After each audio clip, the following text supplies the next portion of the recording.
Quality और consistent performance के लिए सिर्फ सिल्वर पंप्स एंड मोटर्स, नाम याद रखना। બ્રોકરેજ હાઉસ તરફથી કયા રેટિંગ આપણને અપડેટ આપવામાં આવે છે? યસ, બિલકુલ, તો મલ્ટિપલ બ્રોકરેજ રિપોર્ટ્સ આવ્યા છે જે બધા પર નજર રાખીશું. આવો સૌથી પહેલાં નજર કરી લઈએ. BEL પર મલ્ટિપલ રિપોર્ટ્સ આવતા જોવા મળી રહ્યા છે. સૌથી પહેલાં જેફરીઝ તરફથી તમને સલાહ આવતી જોવા મળશે.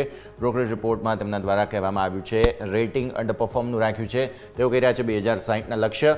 તેમનું એવું કહેવું છે કે સ્પેશિયાલિટી કેમિકલમાં રિકવરીની મેનેજમેન્ટને આશા છે, પણ એક્સપોર્ટના રેટમાં જે વધારો છે તેના કારણે હજુ પણ ગતિ ઓછી રહેશે. જે એક્સપોર્ટના રેટ છે બેઝિકલી તેને લઈને એટલા માટે જેફરીઝને એવું લાગી રહ્યું છે કે તેઓ SRF પર હજુ પણ બુલિશ રહેવું જોઈએ નહીં, અને એટલા માટે તેમણે અંડર પરફોર્મનું રેટિંગ આપ્યું છે. અહીંયા બહુ કંઈ ખાસ પરફોર્મન્સની આશા અપેક્ષા તેમને નથી. નેક્સ્ટ લાવો નુઆમાં ખરીદવાની સલાહ અહીંયાથી ખાસ આપી છે લક્ષ્ય 2929ના.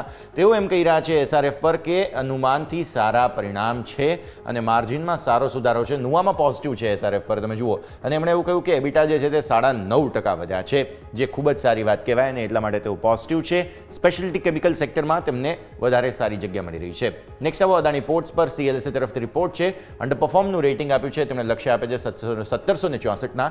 તેમણે એમ કહ્યું કે કન્ટેનરના જે વોલ્યુમ છે નંબર 1 પહેલો તેનાથી લાભ મળ્યો.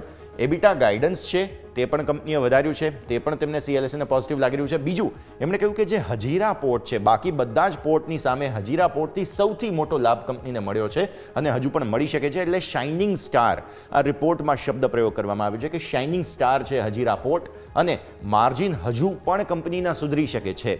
અત્યારે ડોલર મજબૂત છે અને વોલ્યુમ ઓછા છે, એના કારણે થઈને લાભ મળ્યો છે તેવું અદાણી પોર્ટ પર CLSA તરફથી રિપોર્ટ. નેક્સ્ટ અદાણી પોર્ટ પર બર્ન્સ્ટીન તરફથી રિપોર્ટ આવ્યો છે. તેઓએ અંડર પરફોર્મનું રેટિંગ આપ્યું છે. 1487ના લક્ષ્ય આપ્યા છે. તેમણે એમ કહ્યું કે અનુમાનથી સારા એબિટા તમને જોવા મળ્યા છે. વોલ્યુમ ગ્રોથ હજુ પણ નબળો છે. શેરમાં હજુ પણ એક જે ઘટાડો આવ્યો છે તે એક સરપ્રાઇઝ છે તેમના માટે, તેવું તેમણે અહીંયાથી ખાસ કહ્યું છે. અને એટલા માટે થઈને અને આ રેટિંગ જે છે તે આઉટ પરફોર્મનું છે. સો માફ કરશો, મેં અંડર પરફોર્મ શરૂઆતમાં કહ્યું હતું, પણ આઉટ પરફોર્મનું રેટિંગ છે તેઓ પોઝિટિવ છે. તેમણે એમ કહ્યું કે આવા પરિણામ છતાં પણ જો શેરમાં ઘટાડો આવ્યો તો આ એક નેગેટિવ સરપ્રાઇઝ તો નથી, પણ એક અમારા માટે સરપ્રાઇઝ છે. અને એના માટે થઈને એમણે એમ કહ્યું છે કે ગાઈડન્સ પ્રમાણે પરિણામો આવ્યા છે, તો અલ્ટિમેટલી સ્ટોકમાં ઘટાડો આવવો ના જોઈએ. એટલા માટે આઉટ પરફોર્મના રેટિંગ સાથે 1487ના ટાર્ગેટ્સ એમણે આપ્યા છે. નેક્સ્ટ આવો BEL પર સૌથી પહેલાં જેફરીઝ તરફથી સલાહ આવી રહી છે. તમે જુઓ, ખરીદવાની સલાહ એમણે આપી છે અને લક્ષ્ય 370ના. તેમણે એવું કહ્યું છે કે ત્રિમાસિક ધોરણે જે આવક અને માર્જિન છે તેમાં સારો સુધારો જોવા મળશે, અને આગળના ગાઈડન્સ છે તે મેનેજમેન્ટે જાળવી રાખ્યા છે તેવું પર તેઓ અહીંયાથી ખાસ કહી રહ્યા છે. તેથી તેઓ પોઝિટિવ છે અને અહીંયા તમારે નજર રાખવાની રહેશે BEL પર. નેક્સ્ટ રિપોર્ટ જે છે તે BEL પર મોર્ગન સ્ટેનલી તરફથી ઓવરવેટના રેટિંગ સાથેનો રહેશે. લક્ષ્ય 364ના આપ્યા છે. તેમણે કહ્યું કે ઇન્ફ્લો જે છે, ઓર્ડરનો ઇન્ફ્લો જે છે તે ગાઈડન્સ પ્રમાણે છે. કંપની જે છે તે ચોથા ત્રિમાસિકના પરિણામ હજુ પણ યથાવત રાખશે અને પરિણામો જે છે તે ગાઈડન્સ પ્રમાણે આપશે. બીજું તેમણે કહ્યું કે ઓર્ડર પાઇપલાઇન જે છે તે ખૂબ સારી છે અને જે નોન ડિફેન્સ કારોબાર છે તે હજુ પણ 15% વધી શકે તેમ છે. એટલા માટે તેઓ પોઝિટિવ અહીંયાથી ખાસ જોવા મળી રહ્યા છે. નેક્સ્ટ આવો L&T પર સૌથી પહેલાં CLSAનો રિપોર્ટ સામે આવ્યો છે. CLSA એમ કહી રહ્યા છે કે આઉટ પરફોર્મ રેટિંગ રાખો. લક્ષ્ય 4151. ગઈકાલે સ્ટોકમાં થોડું નર્વસનેસ હતી. પરિણામમાં તેમણે એમ કહ્યું કે Q3 સરપ્રાઇઝ હતો, પરંતુ 4માંથી 3 ગાઈડન્સથી પણ સારું પરિણામ હજુ આવી શકે છે.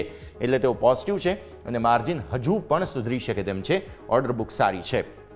નેક્સ્ટ આવો બર્ન્સ્ટીન પણ આઉટ પરફોર્મનું રેટિંગ આપી રહ્યા છે CLSAની જેમ. તેમણે પણ લક્ષ્ય 3922ના આપ્યા. તેઓ કહી રહ્યા છે કે વાર્ષિક ઓર્ડર જે છે તે 53% વધ્યા છે.